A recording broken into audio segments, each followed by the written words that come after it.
The change comes when we turn to Christ. Cái này bằng hàm chỉ lệ. Cái khả năng chỉ bên tôi bao giờ sự kiện ít rất kiệt giang in cái bản hì gì. Tại này hi lại gọi tung toàn in tôi ni vocabulary mang kammal isin đằng hi lệ.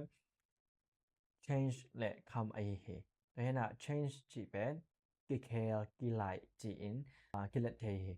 Tại là change it forms the ending là bên change, changed, changed, changing. Mà tại là tôi là cái kia là tại là he change bên là gọi là cái dạng chỉ anymore. You can't change human nature. You can't change human nature. Tôi cái nào bằng hiểm chỉ lệ năng bên mi hình nghĩ nào bên theo theo lo hi tế chứ.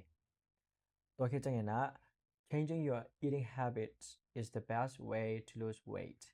Weight chỉ bên ai ipum big dịch na hi lose weight chỉ chẳng weight kia chỉ na hi na ăn nẹt đan đan khát lại lệ chínตัวเป็นนั่งอะไรเงี้ยna weight อาเกียนนางเอาเป็นลำปีขัดเห็นแต่จะเปลี่ยนมาแต่เห็นนะchange สั่นมาที่มัน